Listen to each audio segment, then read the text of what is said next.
आप सभी को मेरा नमस्कार। मैं रेवती रमन पांडे अपने YouTube चैनल गीतांजलि में आप सभी का स्वागत करता हूं। आज हम संधि पढ़ेंगे, संधि का ज्ञान प्राप्त करेंगे। उत्तर प्रदेश माध्यमिक शिक्षा परिषद की बोर्ड की परीक्षाओं का डेट घोषित हो चुका है। 24 मार्च से परीक्षाएं होने वाली हैं। कोरोना के कारण तमाम बच्चों के व्याकरण वाले जो पोर्शन है उसका अभ्यास नहीं हो पाया है। उसके लिए मैं उसमें जो प्रमुख है संधि है उसको लेकर के मैं आप सभी के सामने उपस्थित हूँ।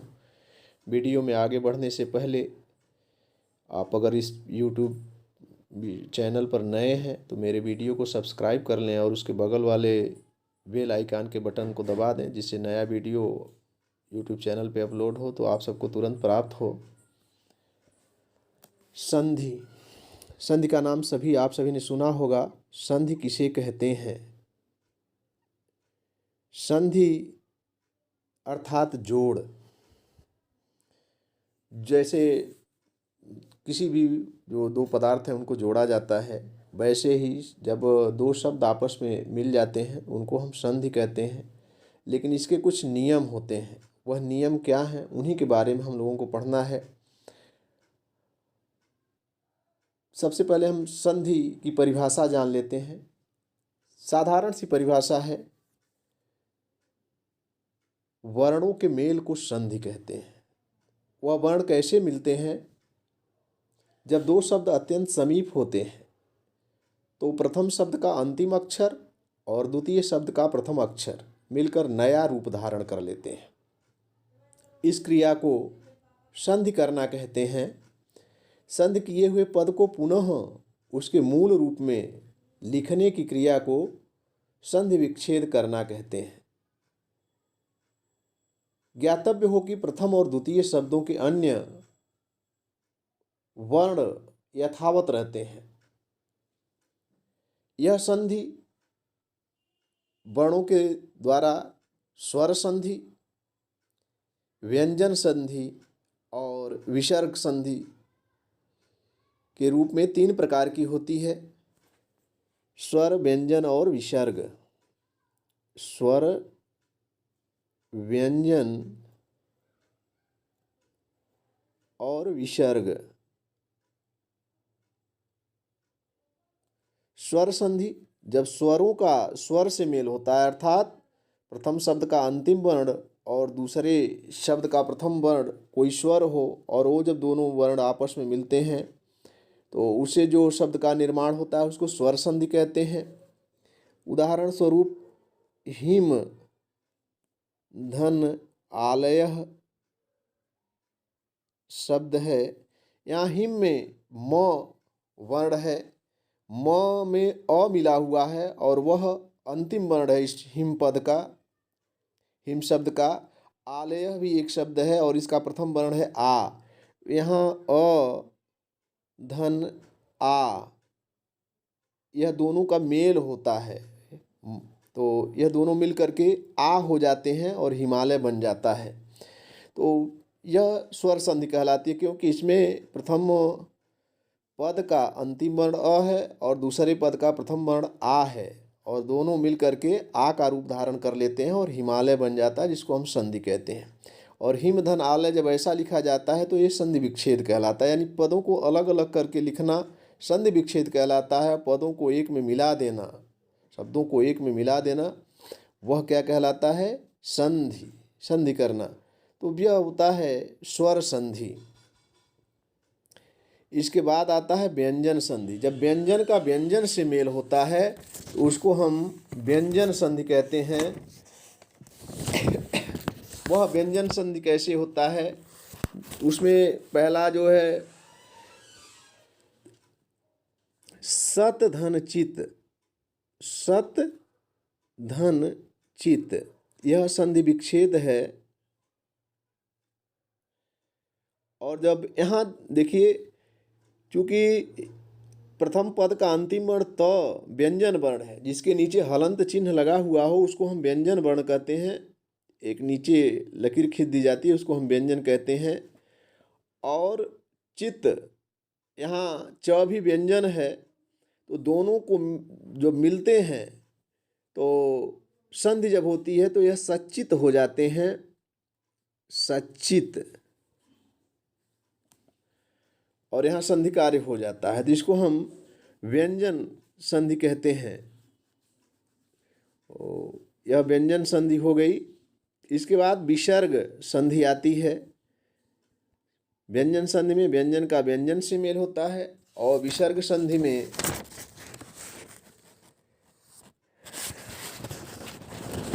विसर्गों का व्यंजन अथवा स्वर से मेल होता है। जैसे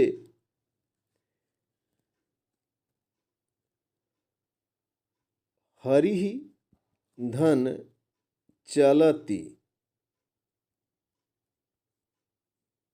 यहाँ प्रथम पद हरि है, उसका अंतिम वर्ण जो है व्यंजन है, और चलती में पहला जो पद है वह च व्यंजन है, तो विसर्ग का व्यंजन से मेल हो करके यह बन जाता है हरिस चलती, हरि चलती, हरिश चलती, यह संधि कार्य हो जाता है। तो यह तीनों संधियों को आपने समझ लिया होगा कि स्वर क्या है, व्यंजन क्या है, विसर्ग क्या है। स्वर जब स्वरों का स्वरों से मेल होता है तो स्वर कहलाता है। व्यंजन का जब व्यंजन का स्वर अथवा व्यंजन से मेल होता है तो व्यंजन संधि कहलाता है। विसर्ग का स्वर अथवा व्यंजन से मेल होता है तो वह विसर्ग संधि कहलाता है।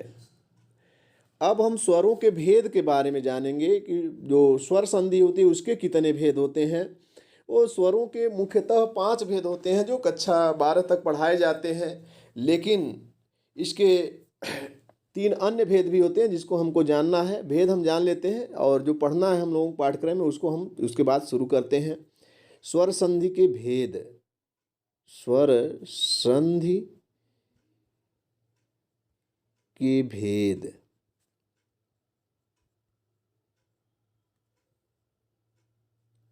अब उसमें पहला है दीर्घ संधि। हम पूरा नहीं लिख रहे हैं, लिखने में थोड़ी परेशानी हो रही है इसमें मोबाइल पे। दीर्घ संधि है वृद्धि, वृद्धि गुण यण अयादि।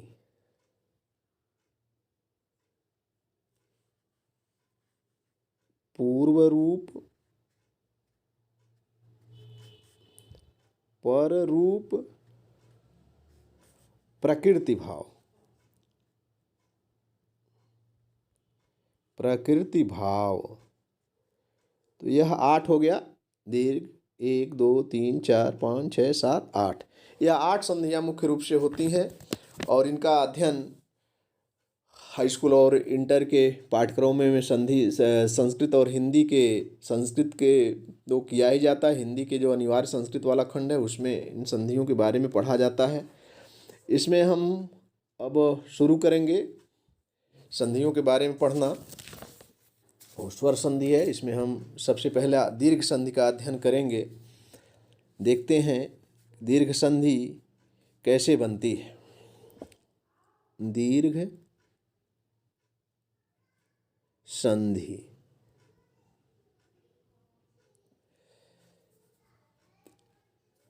इसका सूत्र है अकः सवर्णे दीर्घः, अकः सवर्णे दीर्घः, सवर्णे दीर्घः। अक प्रत्याहार होता है। प्रत्याहार जो बच्चे पढ़े होंगे उनको जानकारी होगी।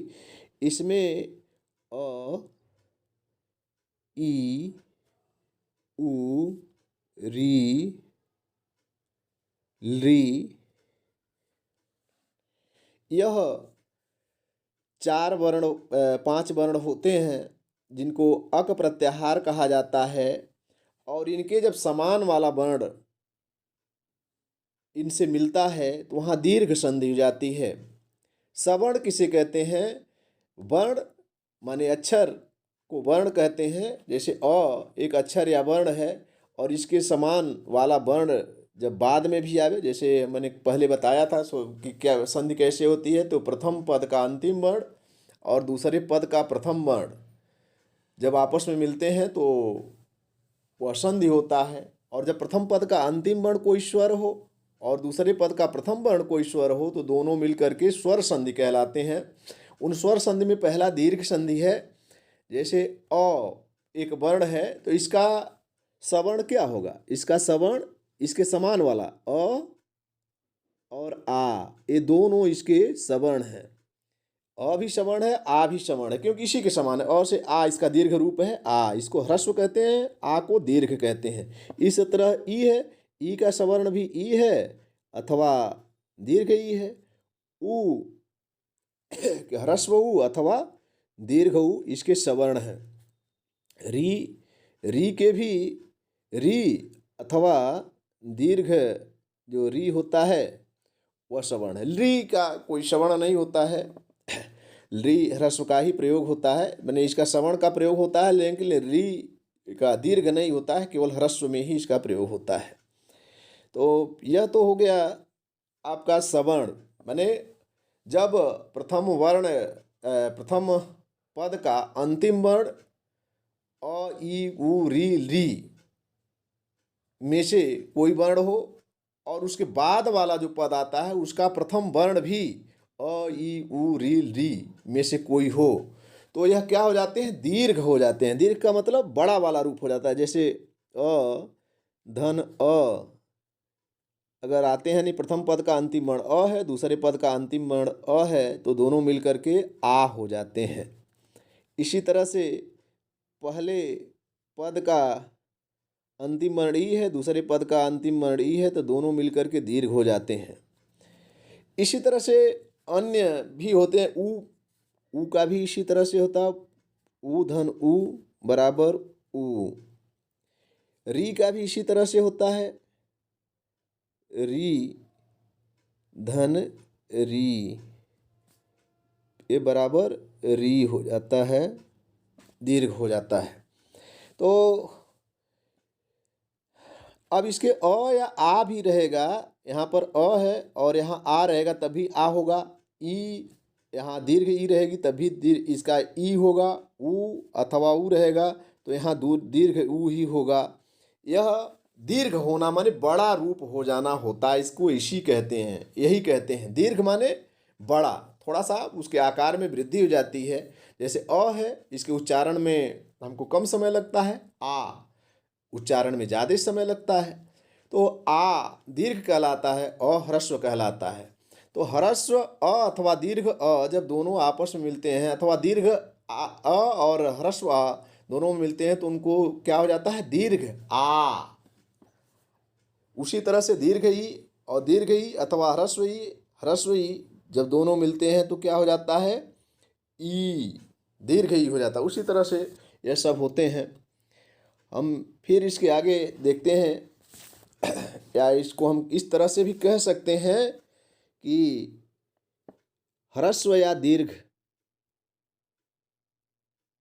ह्रस्व या दीर्घ अ ई उ री के बाद ह्रस्व या दीर्घ अ ई उ री आवे तो उनके स्थान पर दीर्घ आदेश हो जाता है।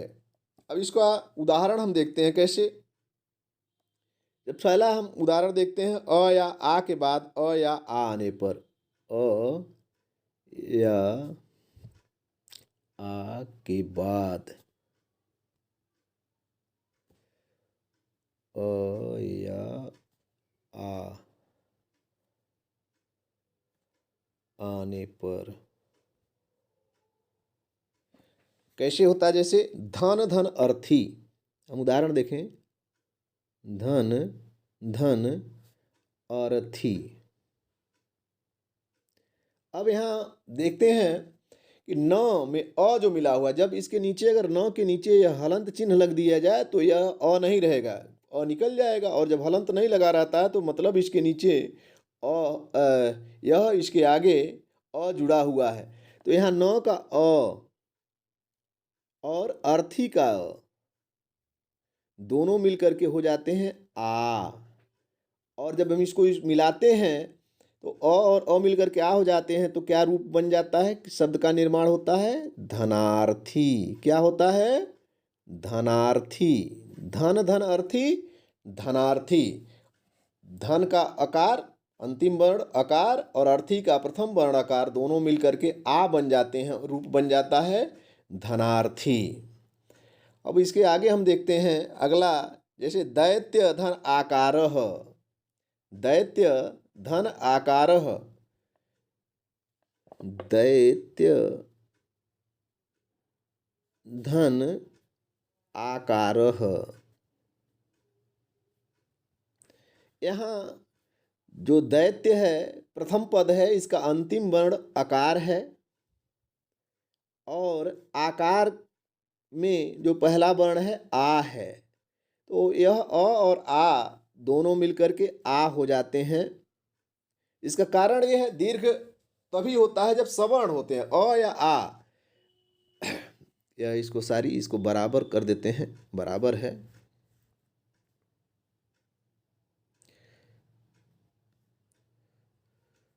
बराबर, तो अ धन अ बराबर आ, और इसको हम कर देंगे तो हो जाएगा दैत्याकारः। दैत्याकारः, दैत्याकारः, यह संधि हो जाएगी। तो इस तरह से हम बनाते हैं। सवर्ण आएगा जब मैंने बताया सवर्ण माने जो वर्ण है, जिसको वर्णमाला के जो हम पढ़ते हैं ना, आ ई उ री री ए ओ ये सब वर्ण है।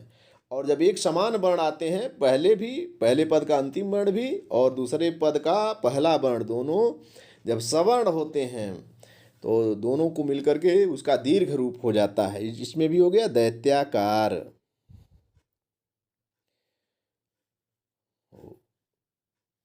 इसको मिटा देते हैं, मिटा करके हम दूसरा देखते हैं, दूसरा कैसे बनता है। थोड़ा सा समय लगता है इसमें मिटाने पर।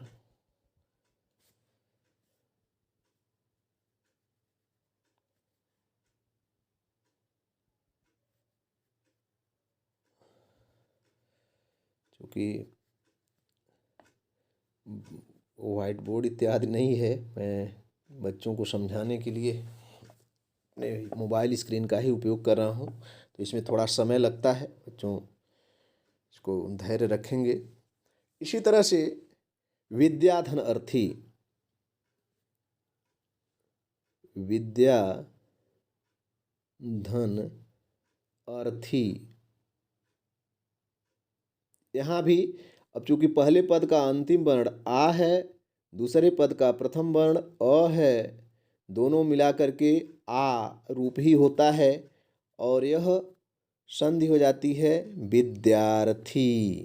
क्या हो जाती है, विद्यार्थी। विद्याधन अर्थी बराबर विद्यार्थी। समझ में आ गया। फिर अगला हम देखते हैं, जैसे तथा धन अपि। देखते हैं,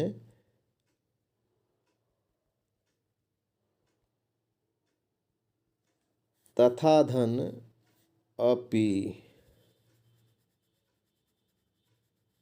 तथा धन अपि, तथा धन अपि। यहाँ तथा प्रथम पद का अंतिम वर्ण है आ और अपि का प्रथम वर्ण है अ, दोनों मिलकर के क्या हो जाएंगे, आ। क्या हो जाएंगे, आ। और रूप बन जाएगा तथापि। क्या बनेगा, तथापि। तो इसी तरह से राम धन अवतारः। राम में जो अंतिम पद है, राम का मकारोत्तरवर्ती अकार है और अवतार का अकार, दोनों मिलकर के आ हो जाते हैं, बनता है रामावतारः। तो यह अ या आ के बाद जो था यह बना। इसके बाद हम देखते हैं ई या ई के बाद, ई या ई के बाद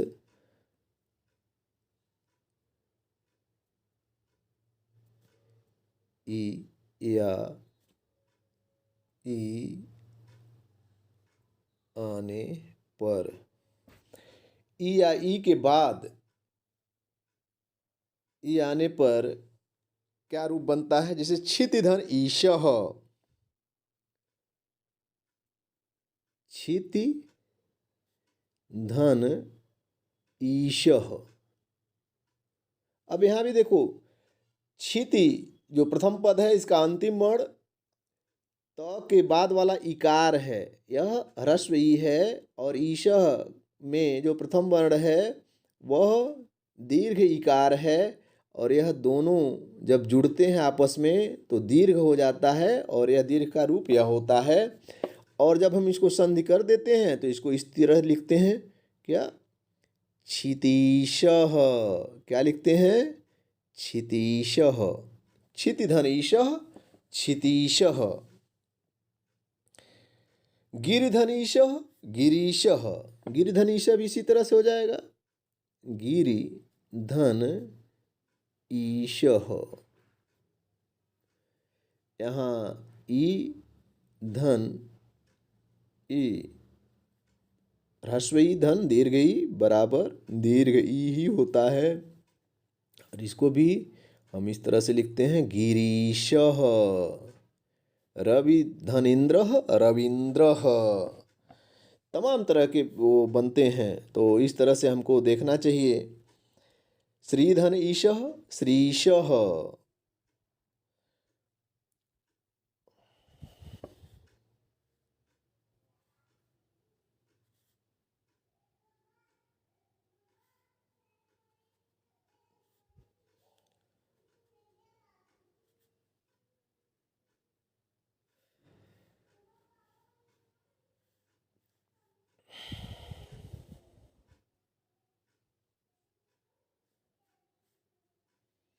थोड़ा सा रबड़ को हम बड़ा कर लेते हैं जिसे मिटाने में आसानी हो जाती है।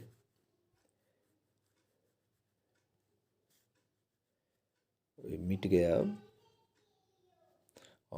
इसके बाद जैसे श्रीधन ईशः, श्रीधन ईशः, यहाँ भी प्रथम वर्ण श्री है, श्री का जो प्रथम पद है श्री, इसका अंतिम वर्ण ई है, और ईशः का भी प्रथम वर्ण ई है, यह बराबर हो जाते हैं ई, और यह हो जाता है श्रीशः। क्या हो जाता है?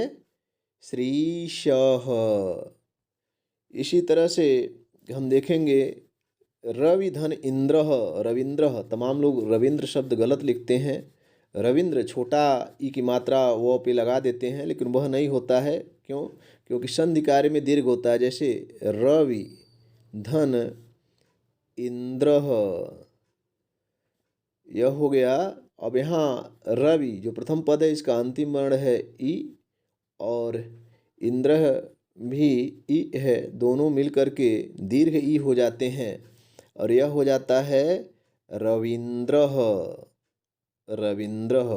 अब यह जो मैंने लिखा है यह रूप सही होता है, छोटी की मात्रा वो पे लगा देते हैं, वह गलत हो जाता है, वह नहीं होता है। तो यह हो गया ई या ई के बाद ई या ई आने पर जो सवर्ण दीर्घ होता है वह इस तरह से रूप बनता है।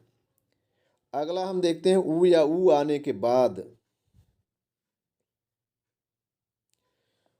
ऊ या ऊ के पश्चात, ऊ या ऊ के पश्चात, ऊ या ऊ आने पर क्या होता है? से वधू धन उत्सवः। देखते हैं, वधू धन उत्सवः। अब इसमें जो अलग अलग पद होते हैं उनका इसी तरह से रूप होता है, इसको अलग से कोई संधि विच्छेद जो होता है अलग से नहीं किया। ऐसे वधू में ध पर दीर्घ जो ऊ होता है उसी की मात्रा लगती है, तो हम वधू धन उत्सव नहीं कर सकते। वधू शब्द लिखा जाता है, उत्सव में जो ह्रस्व ऊ है तो उसको लिखा जाता है। अब यहाँ हम देखते हैं वधू शब्द है, वधू के धकार का अंतिम वर्ण ह्रस्व ऊ है, और उत्सव का भी जो प्रथम वर्ण है ह्रस्व ऊ है, यह दोनों मिलकर के दीर्घ ऊ हो जाते हैं। और जब हम संधि करते हैं तो यह हो जाता है बधूत्सवः। क्या हो जाता है? बधूत्सवः। बधूत्सवः क्या हो जाएगा? बधूत्सवः। इसी प्रकार लघुधन ऊर्मिः, लघुधन ऊर्मिः बराबर लघूर्मिः। लघु धन ऊर्मिः, ऊर्मिः यह बराबर, अब यहाँ प्रथम पद है लघु, लघु में घ का उकार है, इसको घकार उत्तरवर्ती उकार कहते हैं, अंतिम वर्ण उकार है। और ऊर्मी का प्रथम वर्ण ऊ, वह भी उकार है, दोनों मिलकर के दीर्घ हो जाते हैं और यह बनता है लघूर्मिः। क्या बनता है? लघूर्मिः, लघूर्मिः।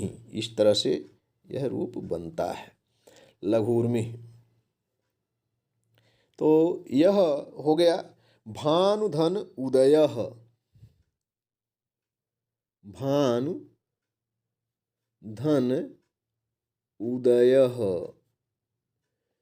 अब यहाँ नकार उत्तरवर्ती उकार अंतिम वर्ण ऊ है और उदय का उकार प्रथम वर्ण ऊ है, दोनों मिलकर के यहाँ भी दीर्घ होते हैं और यह रूप बन जाता है भानुदयः। क्या बन जाता है? भानुदयः।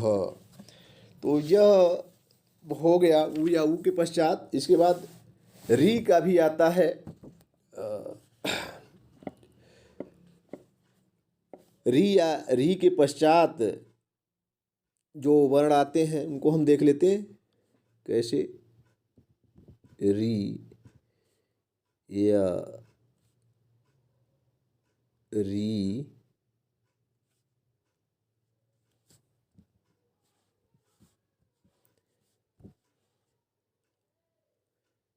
के बाद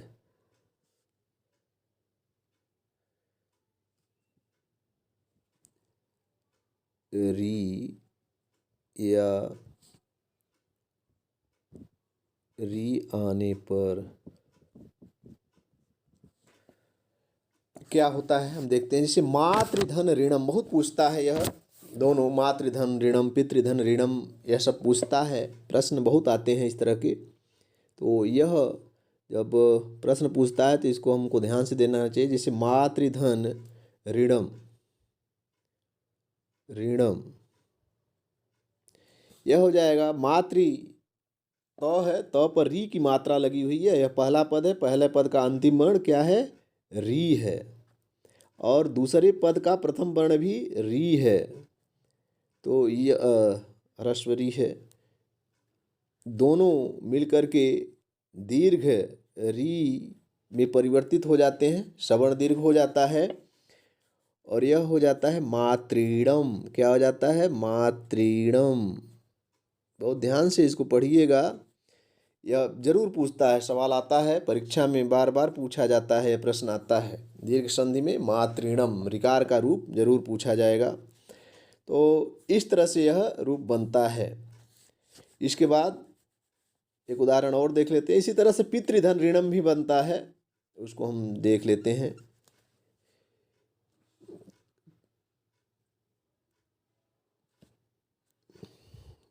पितृधन ऋणम, पितृणम बनता है। यहाँ भी पितृ जो पहला पद है इसका अंतिम वर्ण ऋकार और ऋणम का पहला वर्ण जो है वह भी ऋकार है, दोनों मिलकर के दीर्घ हो जाते हैं, वह दीर्घ री हो जाता है और यह बन जाता है बराबर पितृणम, पितृणम। इस तरह से हम लिखते हैं पितृणम। तो यह हो गया पितृणम का रूप। इसके बाद आता है होतृधन ऋकारः। देख लेते हैं हम होतृधन ऋकारः कैसे बनता है।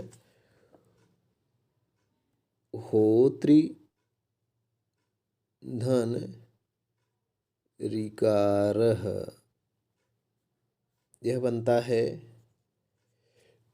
संस्कृत में एक चीज़ बहुत ध्यान देना जरूरी होता है, व्यंजन वर्ण पे जहाँ हलंत लगा होता है, नीचे एक जैसे म में लगा हुआ है यह विसर्ग, इन सबको बड़ा ध्यान देना चाहिए। अगर यह चीज़ नहीं रहेंगे तो सवाल गलत हो जाएगा। यहाँ भी होत्र में जो तकारवत्रवर्ती है रिकार है, अंतिम पद अंतिम वर्ण रिकार है, और दूसरे पद का रिकार का प्रथम वर्ण जो है यह भी रिकार है, री ह्रस्वरी है। यह दोनों मिलकर के अकह श्रवणे दीर्घ सूत्र से दीर्घ हो जाते हैं और यह बनता है होत्रिकार। होत्रिकारः क्या बनता है? होत्रिकारः। तो इस तरह से यह दीर्घ संधि जो है, और भी तमाम इसमें उदाहरण मिल जाएंगे दीर्घ संधि का, इसमें देखने की ज़रूरत है। तमाम उदाहरण आप खोज सकते हैं, आपकी किताबों में होगा, लेकिन जो सूत्र है वो इसी तरह से है। जैसे सूर्यास्तम, सूर्य धन अस्तम और अ मिल करके आ हो गया, सूर्यास्तम बन गया। महात्मा, महाधन आत्मा होगा, आ और आ मिल करके आ ही हो जाते हैं, महात्मा हो जाता है संधि। नदीशः, नदी धन ईशः, इसमें प्रथम पद नदी है, इसका अंतिम वर्ण दीर्घ इकार है, और ईशः का प्रथम वर्ण भी दीर्घ इकार है, दोनों मिलकर के अकः श्रवणे दीर्घ से दीर्घ हो जाते हैं, नदीशः बन जाता है। इसी तरह से महिषः, महाधन ईशः, महिषः। कपिधन ईशः, कपीशः। पुस्तकधन आलयः, पुस्तकालयः। देवधन आलयः, देवालयः। दिवधन आकरः, दिवाकरः। तथाधन अपि, तथापि। देव, लघुधन ऊर्मिः, लघूर्मिः। भानुधन उदयः, भानुदयः इत्यादि प्रयोग बनते हैं, इत्यादि संधियाँ होती हैं जो दीर्घ संधि के उदाहरण हैं। यह दीर्घ संधि पूरा हुआ। इसके बाद हम पढ़ेंगे यण क्या कहते हैं वृद्धि संधि के बारे में, जिसका सूत्र है वृद्धि रेच। वृद्धि संधि के बारे में हम लोग अध्ययन करेंगे। वृद्धि संधि, शब्दों पे ध्यान देना, जो मैं बोल रहा हूँ उस पर ज़्यादा ध्यान देना। लिखावट में हो सकता है कुछ गलतियाँ हो सकती हैं, क्योंकि लिखने में उतना आसान नहीं है इस बोर्ड पे। इसका सूत्र है वृद्धि रेच। वृद्धि रेच क्या है सूत्र? वृद्धि रेच। इसकी परिभाषा है जब अ या आ के बाद ए या ऐ, ओ या औ में से कोई स्वर आता है तो दोनों स्वरों को मिलाकर क्रमशः अ और औ आदेश हो जाता है। इसमें दो ही आदेश होते हैं, जब अ या आ के बाद ए, ऐ, ओ, औ में से कोई स्वर आता है तो अ धन ए बराबर ऐ, अ धन ओ बराबर औ, यही आदेश हो जाता है। अ और औ आदेश के रूप में, इसीलिए वृद्धि हो जाती है। यानी मात्राओं की जो वृद्धि है उसको हम वृद्धि संधि कहते हैं। जब संधि करते हैं, दो पद अलग अलग रहते हैं और उनको जब हम जोड़ते हैं एक में, उनके वर्णों को आपस में मिलाते हैं तो उस वर्णों में वृद्धि हो जाती है, जिसको हम वृद्धि संधि कहते हैं। इसमें जैसे कैसे वृद्धि होती है देखते हैं। सूत्र याद हो गया होगा, वृद्धि रेच। इसमें भी एच, एच शब्द आया है, यह भी प्रत्याहार है। ए, वो, ऐ, औ यह आता है तो अ या आ के बाद जब ए, ऐ, ओ, औ में से कोई स्वर आवे तो अ धन ए बराबर ऐ, अ धन ओ बराबर औ, यह दो रूपों में आदेश हो जाता है। इसी को हम वृद्धि संधि कहते हैं। तो देखते हैं उदाहरण, या पहले हम इसको जान लेते कैसे। अ या आ के बाद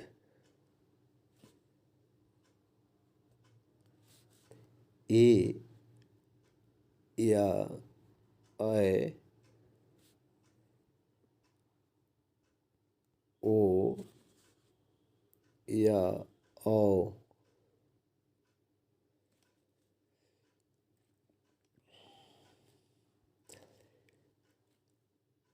में से कोई भी स्वर आवे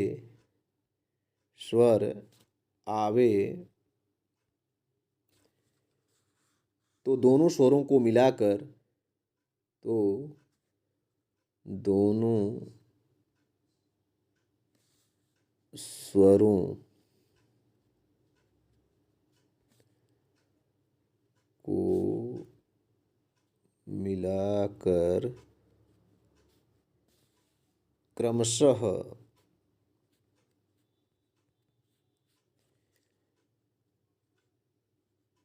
ऐ औ यह आदेश हो जाता है।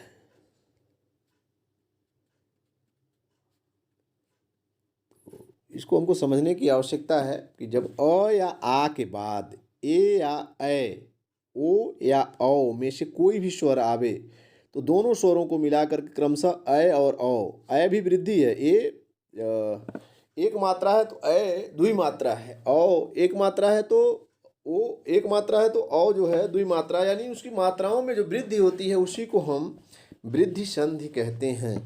तो इसको उदाहरण से हम स्पष्ट समझ जाएंगे कि उदाहरण से कैसे यह होता है। पहले इसको हम इस तरह से समझें, जैसे अ के बाद अ धन ए, यह बराबर हो जाता है ऐ। क्या हो जाता है? ऐ। अ धन ओ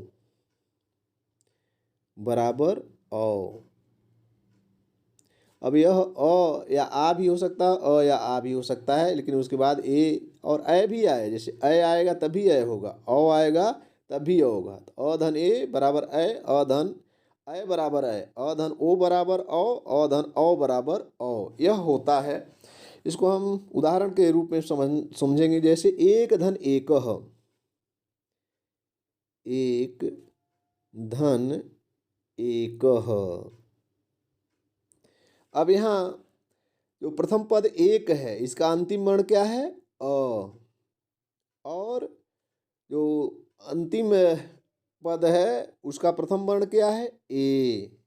अब यहाँ हो गया ना, प्रथम पद अ और दूसरा पद ए। अब यह बराबर हो जाता है ऐ। क्या हो जाएगा? ऐ। तो ऐ की मात्रा कैसे लगती है? ऐ की मात्रा इस तरह लगती है। तो यह हो जाएगा बराबर एक कह। क्या हो जाएगा? एक कह, यानी एक एकह बराबर क्या हो जाएगा? एक एकह। इसी तरह से महाधन ऐश्वर्यम, महाधन ऐश्वर्यम, थोड़ा सा गड़बड़ हो जाता है, ऐश्वर्यम। यहाँ महा जो प्रथम पद है इसका अंतिम वर्ण क्या है? आ। क्या है? आ। और ऐश्वर्यम का प्रथम वर्ण क्या है? ऐ। यह बराबर भी क्या हो जाएगा? ऐ। और इसको जब हम संधि करेंगे तो क्या हो जाएगा? महेश्वर्यम। क्या हो जाएगा? महेश्वर्यम। क्या हो जाएगा? महेश्वर्यम। महाधन ऐश्वर्यम, महेश्वर्यम। आ और ऐ मिलकर के ऐ हो जाता है। इसी तरह से और भी उदाहरण देख लो। देव धन तथा धन एव, तथा धन एव,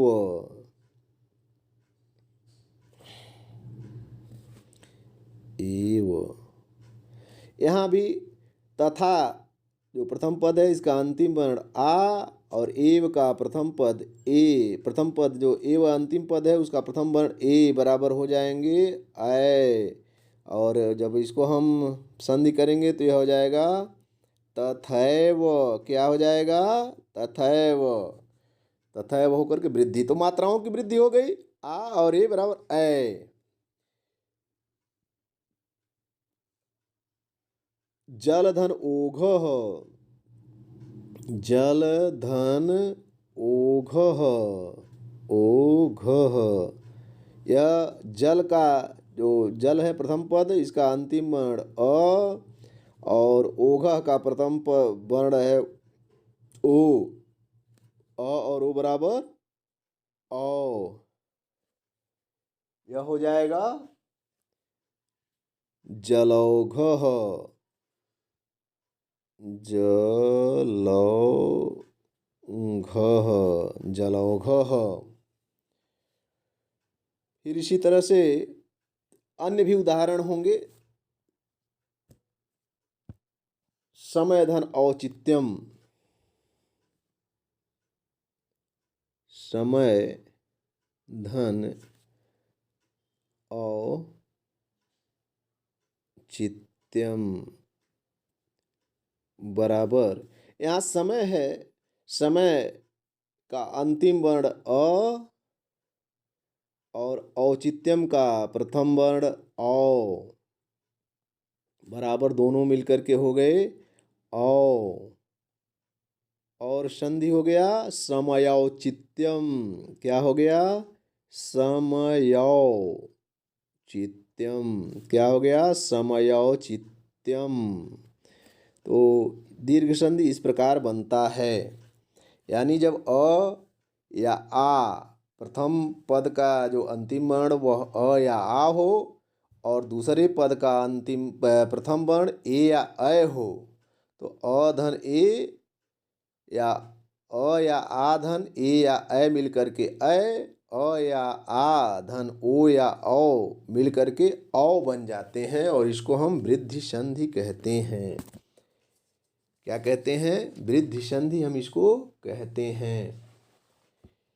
तो यह वृद्धि संधि पूरा हो गया। इसके अन्य उदाहरण भी मिल जाएंगे आपके किताबों में, तमाम उदाहरण हैं वह मिल जाएंगे, उसको देख लेना। मैं कुछ उदाहरण बता दे रहा हूँ। जैसे देव धन ऐश्वर्यम, यहाँ देव वकार उत्तरती अकार, ऐश्वर्यम का आयकार, दोनों मिलकर के अय हो जाते हैं और बनता है रूप देव ऐश्वर्यम। तथा धन एव तथैव, तब धन ओजः तबौजः, मम धन औत्सुक्यम ममौत्सुक्यम, महाधन ओजः महौजः, महाधन औत्सुक्यम महौत्सुक्यम, तदा धन एव तदैव, यदा धन एव यदैव, अस्य धन एव अस्यैव, बालिकाः बालिका धन एषा बालिकैषाः, जलधन ओघः जलौघः, तव धन औदार्यम तवौदार्यम, महाधन ओषधि महौषधिः, सदा धन एव सदैव, गोपधन ऐश्वर्यम गोप ऐश्वर्यम, गुणधन ऐश्वर्यम गुणैश्वर्यम, अद्य धन एव अद्यैव, तव धनेव तत्रैव तत्र धनेव तत्रैव, वन धन औषधम वनौषधम, ग्राम धन औषधालय ग्राम औषधालय, माँ धन एवं मैवं, वन धन ओकसः वनौकसः, रत्न धन ओघः रत्नौघः, परम धन ऐश्वर्यम परमैश्वर्यम। तो तमाम जो संधियाँ बनती हैं वो हम वृद्धि संधि कहते हैं। उसमें मात्रा की वृद्धि हो जाती है, पहले भी बताया। इसका सूत्र है वृद्धि रेक्ष, यानी जो अ या आ के बाद जब ए ऐ ओ औ में से कोई स्वर आता है तो अ धन ए मिल करके अ धन ओ मिल करके औ के रूप में परिवर्तित हो जाते हैं। यह दीर्घ क्या कहते हैं? वृद्धि संधि थी। वृद्धि संधि समाप्त हो गई। इसके बाद आता है यण संधि। यण संधि यह कक्षा 10 के पाठ्यक्रम में, हिंदी के पाठ्यक्रम में एकमात्र जो संधि है उस यण संधि को पढ़नी है। इसको हिंदी कक्षा 10 के पढ़ने वाले बच्चे जो है इसको जान लें कैसे यण संधि बनती है। यण संधि, यण संधि, इसका सूत्र है इको यणच, इको यणच, यणच, इको यणच यह सूत्र है। इसमें दो क्या कहते हैं प्रत्याहार हैं। एक है इक प्रत्याहार, इक प्रत्याहार, और दूसरा है यण प्रत्याहार, यण प्रत्याहार इसको हम कहेंगे। और इसका अंतिम वर्ण है अच। तो इस सूत्र से ही इसकी परिभाषा स्पष्ट हो जाती है। इक का मतलब होता है इक प्रत्याहार में जो वर्ण आते हैं ई, उ, री, ली, और इसके बाद यण जो होता है य, व, र, ल, और जो होता है यह आदेश हो जाता है क्या आने पर, अच,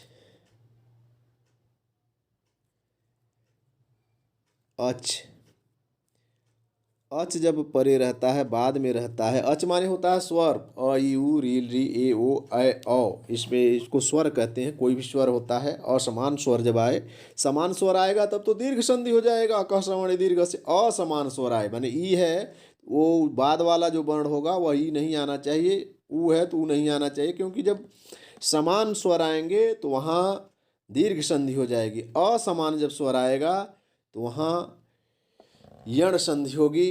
और इसके लिए बताया कि इसमें 3 पद हैं। एक है इक, इक का मतलब इक प्रत्याहार, इक प्रत्याहार में ई, उ, री, ली आते हैं। यण, यण आदेश होता है, वह य, व, र, ल और अच, अच परे रहने पर। अर्थात इसकी परिभाषा इस प्रकार है कि यदि ई, उ, री, ली ह्रस्व या दीर्घ के, ह्रस्व या दीर्घ का मतलब यह ई, उ, री, ली ह्रस्व या दीर्घ दोनों हो सकता है। अर्थात यदि ह्रस्व या दीर्घ ई, उ, री, ली के बाद असमान स्वर आते हैं तो उनके स्थान पर क्रमशः ई को य आदेश हो जाता है, उ को व आदेश हो जाता है, री को र आदेश हो जाता है और ली को ल आदेश हो जाता है।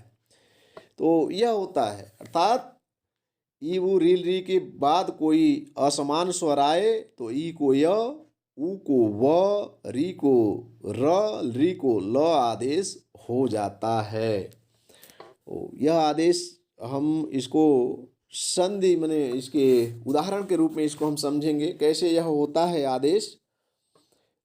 इसमें देखते हैं इति धन आदि,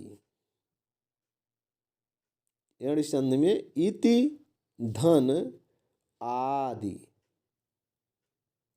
अब देखिए यहाँ इति जो पहला पद है इसका अंतिम वर्ण क्या है, ई है, और इसके बाद जो स्वर आया है और असमान स्वर है बाद में, तो इसको ई को आदेश हो जाएगा। अगर ई के बाद यह माने इक है, ई, उ, री में से ई है, और उसके बाद असमान स्वर आया है तो इस ई को क्या आदेश हो जाएगा, यह आदेश हो जाएगा।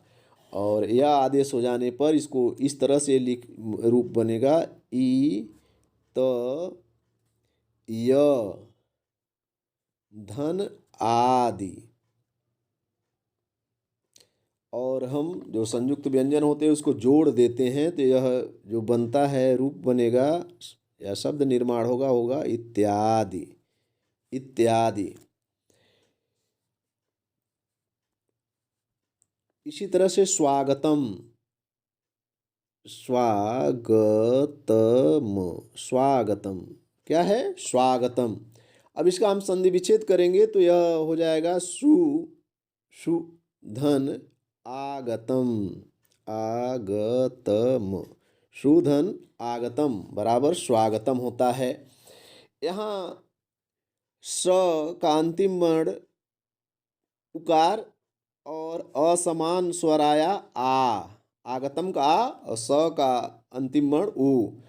ओ इक है, ई, उ, री में से उ है, और उ को क्या आदेश मैंने बताया था, उ को व आदेश हो जाता है। जब पहले वर्ण का पहले शब्द या पद का अंतिम वर्ण उ आवे और उसके बाद कोई असमान स्वर आवे तो उ को क्या आदेश हो जाएगा, व आदेश हो जाएगा। और वह आदेश हो जाएगा, यहाँ उ मात्रा है तो उ को वह आदेश लिखेंगे तो इस तरह से हम उसको लिखेंगे आदेश को, क्योंकि स में उ की मात्रा लगी तो स व्यंजन है, उ की मात्रा लगी थी और उ को वह आदेश हो गया तो इसको लिखेंगे स व धन आगतम, आगतम, आगतम, स्वागतम। तो यह स इसको हम आधा स कहते हैं ना, जब व्यंजन माने स्वर रहित जो होता है वर्ण उसको हम व्यंजन कहते हैं, तो और उसको हम आधा कहते हैं जो साधारण भाषा में इसको कह लें, और हम उसे हल कहते हैं, व्यंजन कहते हैं। ये हो जाएगा स्वागतम। क्या हो जाएगा? स्वागतम। यह मिल जाएगा आपस में, स और व पे आ की मात्रा लग जाएगी, स्वागतम हो जाएगा। इस तरह से यह यण संधि बनता है। इसी तरह से पित्रादेशः, पित्रादेशः जो संधि है पित्रादेशः। अब पित्रादेशः, इसका हम संधि विच्छेद करेंगे तो यह हो जाएगा पितृधन आदेशः। जो रूप बनता है, संधि विच्छेद होता है, पितृ शब्द है और आदेशः शब्द है, आदेशः, आदेशः। तो पितृ इक ऋकार है इसका अंतिम वर्ण, और आदेशः, आदेश का जो आ है असमान स्वर है। अच्छा, ई वो री में से री है, तो री को क्या आदेश हो जाएगा? री को र आदेश हो जाता है। क्या आदेश हो जाता है? र आदेश हो जाता है। मैंने पहले बताया यण य व र ल, तो री को र आदेश हो जाता है असमान स्वर आने पर, और तब इसका संधि होता है कैसे? पी त है, त व्यंजन वर्ण है, उसमें री की मात्रा लगी थी, तो री को र आदेश हो गया, तो इसको हम इस तरह से लिखेंगे र और आदेशः। तो अब हम इसको जब एक में मिलाएंगे तो यह हो जाएगा पित्रादेशः, पित्रादेशः। क्या हो जाएगा? पित्रादेशः। क्या हो जाएगा? पित्रादेशः। इस तरह से इसका रूप बनेगा। इसी तरह से लाकृति ही, लाकृति ही बनती है। लाकृति यह संधि विच्छेद होता है, ली धन आकृति ही, ली धन आकृति ही, आकृति ही।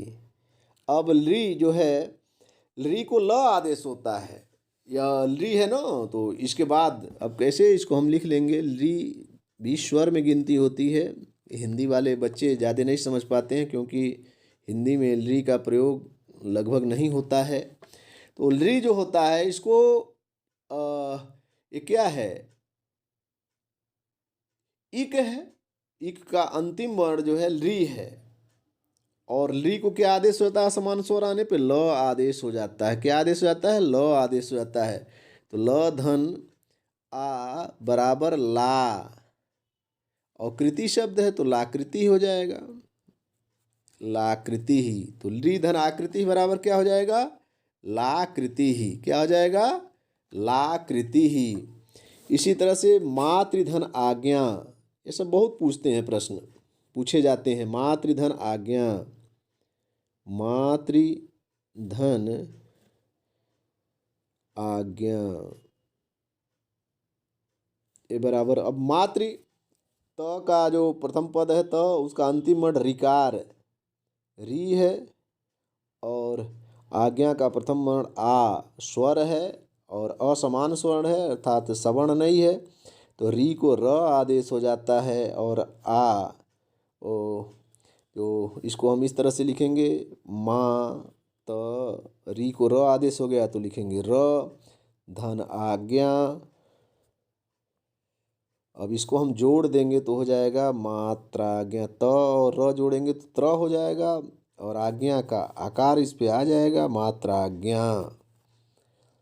इसी तरह से बनता है पित्राकृति ही, पित्राकृति ही। अभी इसका संधि विच्छेद क्या हो जाएगा? पितृधन आकृति ही। क्या हो जाएगा? पितृधन आकृति ही।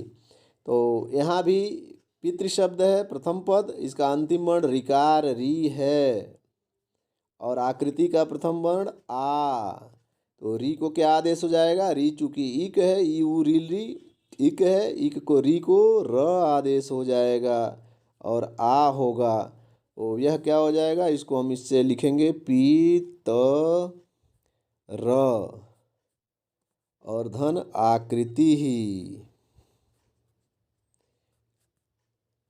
बराबर क्या हो जाएगा, इसको हम जोड़ देंगे एक में, त और अ बराबर त्र, और आ की मात्रा लग जाएगी, कृति शब्द है, पित्राकृति क्या हो जाएगा, पित्राकृति ही, पित्राकृति ही।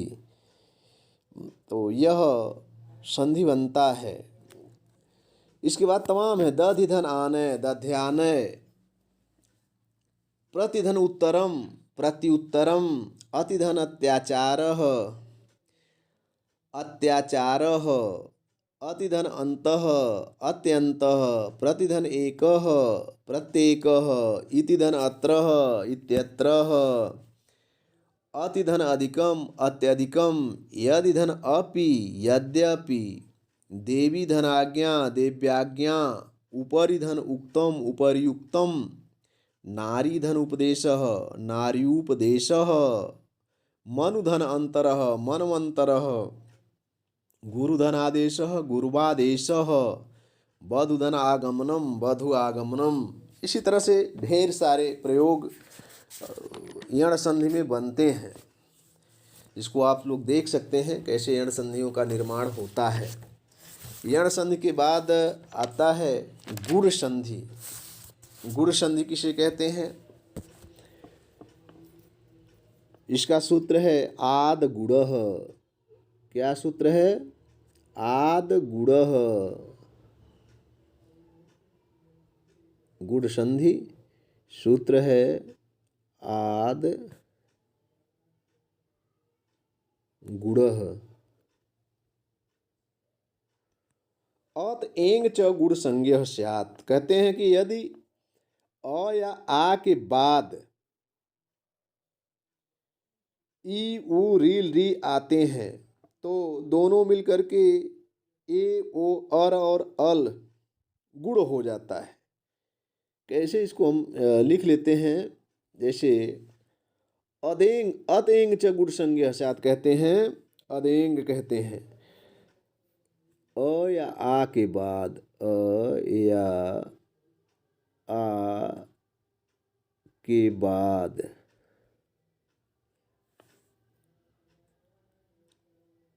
ह्रस्व या दीर्घ, ह्रस्व या दीर्घ,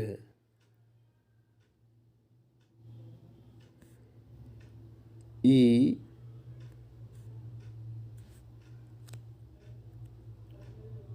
उ री ली आवे तो अ धन ई बराबर ए, यह गुणादेश। अ धन ई बराबर ए, अ धन उ बराबर ओ, अ धन री बराबर अर, अ धन री बराबर अल, यह आदेश हो जाता है। तो ह्रस्व या दीर्घ अ या माने अ या आ के बाद ह्रस्व या दीर्घ ई उ रील री आवे तो अ धन ई बराबर ए। अब इसमें अ या आ और ई या ई दोनों रहेगा तब भी ए हो जाएगा। अ और उ बराबर ओ, अ धन री बराबर अर, अ धन री बराबर अल आदेश हो जाता है। इसी को हम गुण संधि कहते हैं। अर्थात अ या आ के बाद ई या उ री अथवा ली आवे तो अ धन ई मिल करके ए, अ धन उ मिल करके वो, अ धन री मिल करके अर, और अ धन री मिल करके अल आदेश हो जाता है। इसी को हम गुण कहते हैं। और यह संधि जो होती है गुण संधि कहलाती है। इसके हम उदाहरण देखेंगे। बहुत आसान उदाहरण है, आसानी से समझ में आ जाएगा। जहाँ बच्चों जो चीज़ समझ में नहीं आएगा उसको हम कमेंट बॉक्स में लिखेंगे तो उसको हम पुनः व्याख्या करने की कोशिश करेंगे। इसका उदाहरण देते हैं गुण संधि का। सूरधन ईशः। अब यहाँ देखो सूर्य है, प्रथम पद का अंतिम वर्ण अ है, रकार में अ मिला हुआ है, उसको हम अंतिम वर्ण कहेंगे अ, और ईशः का ई, तो अ और ई मिलकर के क्या बताया, ए, क्या बताया, ए आदेश हो जाता है अ और ई मिलकर के। तो और ये बनेगा सुरेशः, क्या रूप बनेगा, सुरेशः, क्या बनेगा, सुरेशः। उपधन इंद्रः, उपधन इंद्रः। अब यहाँ प में अ है और इंद्र का ई, यह दोनों जब आपस में यह दोनों वर्ण मिलते हैं तो यह हो जाता है ए, यहाँ भी ए हो जाएगा और यह हो जाएगा, अ ई हो जाएंगे तो मात्रा लग जाएगी, हो जाएगा उपेंद्र, क्या हो जाएगा, उपेंद्र। इसी तरह से रमाधन ईशः, रमाधन ईशः, यहाँ आ है और ईशः का योग हो रहा है, ईशः से जुड़ रहा है, संधि हो रही है, तो आ और मिल करके भी ए हो जाता है, इसको हम कहते हैं रमेशः, रमेशः।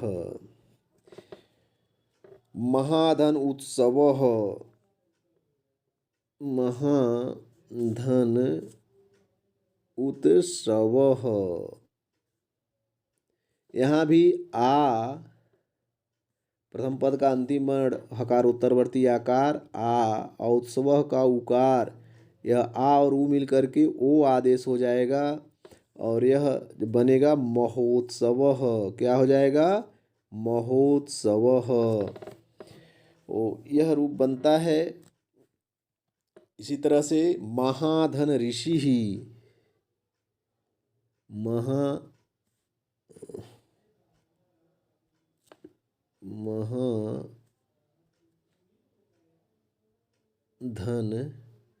ऋषि ही,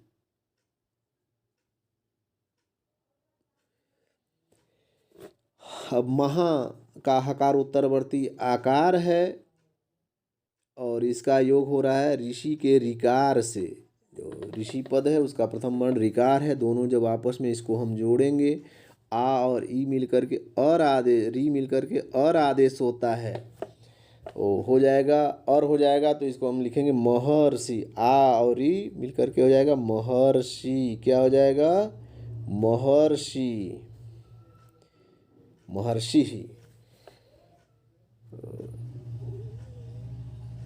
तव धन ऋकारः, ल का उदाहरण आ जाएगा, तव धन ऋकारः,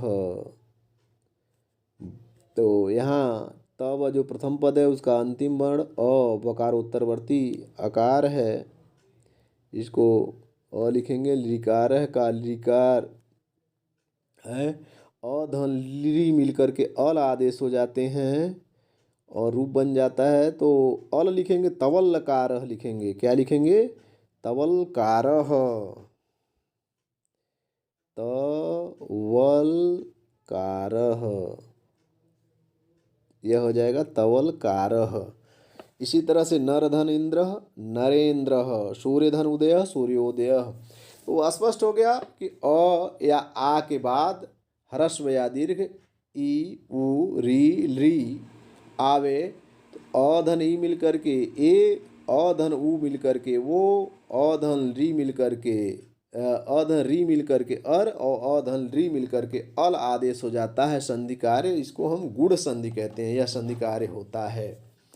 यानी अधन ई बराबर ए, अधन उ बराबर ओ, अधन री बराबर अर, अधन री बराबर अल आदेश हो जाता है, और दोनों को मिला देते हैं जब दोनों पदों को, तो दोनों मिलकर के गुण संधि कहलाते हैं, या इसमें जो संधि कार्य होता है उसको हम गुण संधि कहते हैं। तो यह गुण संधि समाप्त हो गया। इसके बाद एक संधि बचता है अयादि संधि, जिसको हम कहते हैं अय आदि, जिसके अय आदि अयादि संधि इसलिए कहते हैं क्योंकि इसके आदि में प्रथम वर्ण जो होता है या प्रथम सूत्र होता है अय होता है संधि, इसका सूत्र है, सूत्र में जो प्रथम अय आता है, एचो अय वायावह, अय के रूप में परिणत हो जाता है, तो कहते हैं एचो अय वायावह, एचो अय वायावह, यह सूत्र है। और इसका एकदम स्पष्ट है, जैसे उसमें बताया यण संधि में था कि इको यणच, इक स्थाने यण स्यात् अच सन्निहितायाः विषये, इक माने ई उ री री के बाद अगर कोई स्वर आवे, माने असमान स्वर आवे, तो क्रमशः ई को य, उ को व, री को र और री को ल आदेश हो जाता है। उसी तरह एचो आया आयवाया में भी एच क्या है, यह प्रत्याहार है। एच प्रत्याहार में कौन कौन से वर्ण आते हैं? एच प्रत्याहार में ए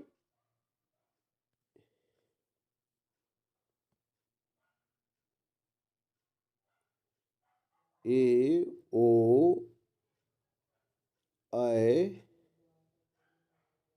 औ, यह वर्ण आते हैं।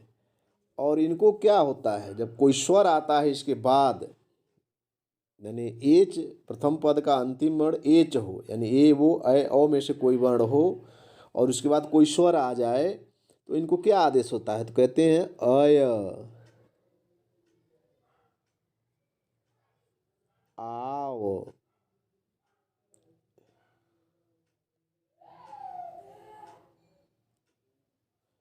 अय औ, आय नहीं औ, अय औ आय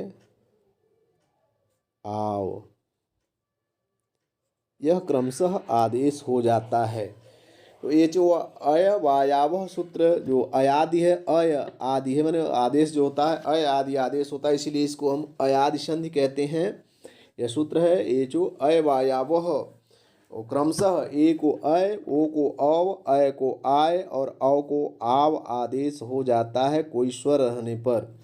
यानी यदि ए या अय, ओ और औ के बाद कोई स्वर आता है, तब ए के स्थान में अय, ओ के स्थान में औ, अय के स्थान में आय और औ के स्थान में आव आदेश हो जाता है, और इसी को हम अयादि संधि कहते हैं। उदाहरण से इसको हम समझेंगे, स्पष्ट रूप से जानेंगे। से धन अनम, अब यहाँ हम देखेंगे जो प्रथम पद है से, तो से में ए है और इसका स्वर अ है, तो इस ए को क्या आदेश हो जाएगा? अय आदेश हो जाएगा। और इसको हम इस तरह से लिखेंगे, से को माने से जो ए मात्रा है उसको अय आदेश होता है, तो इसको हम इस तरह से लिखते हैं सय धन अनम, और इसको हम जोड़ देंगे तो यह हो जाएगा शयनम। क्या हो जाएगा? शयनम। क्या हो जाएगा? शयनम। इसको हम जोड़ देंगे, जैसे से है, इसका अंतिम वर्ण जो स्वर है ए है और उसके बाद स्वर आया है अ, तो ए को क्या आदेश हो जाएगा? अय आदेश हो जाएगा।